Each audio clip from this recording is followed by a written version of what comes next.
देखिए भैया जी, गुफा में अंदर जा रहे हैं और अंदर क्या क्या है अब भैया बताएंगे आगे रहस्य गुफा के बारे में। यह वह गुफा है जो वर्ष 2015 में हम गए थे अंबामाई दरबार में, जो ऋषि मुनि आश्रम है उसकी खोज में। और उस समय मेरी और मेरे मित्र की जो शारीरिक क्षमता थी, अर्थात बॉडी थी, हमारा जो सेहत थी हमारी वाली, वह थोड़ी दुबली थी। और दुबली होने के कारण यहाँ से हम वहीं से चले गए थे। अभी भी चला जा पा रहा।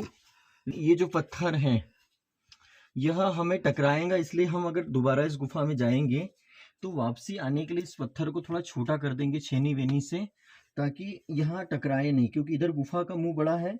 सिर्फ ये यहाँ से ही इधर, या तो इधर साइड से ऐसा आना पड़ता है। और इस गुफा के अंदर अगर जाने के वक्त हमें रस्सी लेकर जाना होगा, और रस्सी के साथ ही हमें कुछ लोगों को ऊपर भी छोड़ना होगा। और इस गुफा के नीचे में बहुत सारे चमगादड़ हैं, अर्थात हजारों चमगादड़। ऐसे लगे कि किसी ने 2-3 ट्रैक्टर 2-3 ट्रक भरकर चमगादड़ छोड़ दिए वो।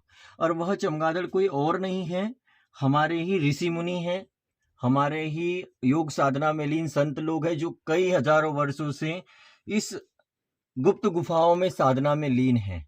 और मैं आपको बताऊंगा कि यहाँ से नीचे ये जो पत्थर है, लाइट भी दिख रहा है इधर नीचे साइड में, इसको ऐसा सटकर, जैसे कि ये एक पत्थर को पीछे से पीठ से लॉक कर दिया और एक को हाथ से लॉक कर दिया, इस प्रकार से नीचे खाई में उतरना पड़ता है।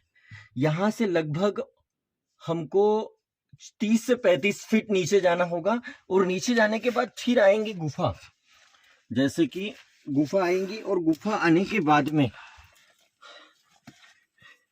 बहुत ही सांस जिनका लेवल बहुत उत्तम है, कपड़े भी फट सकते हैं।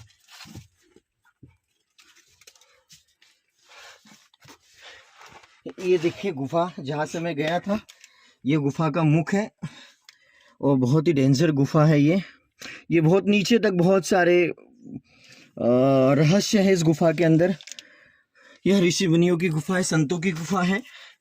हमने एक बार पार किया था, उस समय मुझे माँ की ना प्रार्थना करते आता था न भक्ति करते आता था। लेकिन आज माँ बगलामुखी माँ की दीक्षा होने के बाद, बाबा महाकाल की दीक्षा होने के बाद बहुत सारी चीजें मुझे प्राप्त हुई। लेकिन मेरा सपना है कि उस ऋषि मुनि आश्रम की खोज करना, जहाँ पर हजारों वर्षों से ऋषि मुनि महात्मा अपनी तपस्या में लीन हैं।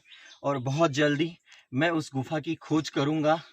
जो लोग मेरा इस कार्य में सहयोग करेंगे, जो आस्थावान होंगे, जो चाहेंगे कि हाँ, इन सुरंगों में, इस गुफाओं से होकर भी एक दिव्य गुफा है, दिव्य रहस्य है, जिसकी खोज करने में हम आपके साथ रहेंगे, तो रविंद्र भाई उनको आमंत्रित करता है।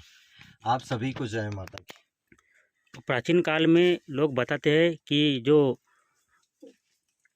अज्ञातवास हुआ था जी जी जी पांडवों का, जी जी तो वो उनके द्वारा भी ये जो बनाई गई गुफाएं, जी तो ये पूरे सतपुड़ा का जितना भी है पर्वत श्रृंखलाएँ, जी जी उसमें हर जगह है ये गुफाएं ये। बिल्कुल सही कह रहे हो आप।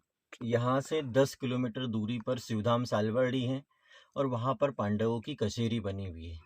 जब पांडव अज्ञातवास के दिन गुजार रहे थे, उस समय उनके जो गुप्तचर थे, जो उनके अपने सैनिक थे, कट्टरवादी सैनिक, वह उनके आगे के विश्राम के लिए, आगे के रहवास के लिए, वह सुरंगों को खोजकर और पहाड़ों के अंदर ही दिव्य गुफाओं का निर्माण करते थे, जहाँ जल हो, बैठने की व्यवस्था हो, पूजा पाठ की व्यवस्था हो, साधना की व्यवस्था हो।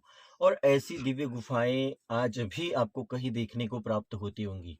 तो ये सतपुड़ा का क्षेत्र है, अंबामाई का क्षेत्र है। यहाँ जब पांडव कौरव आए, उसके बाद में हमारे ऋषि मुनि महात्मा तो आदिकाल से तपस्या में लीन है।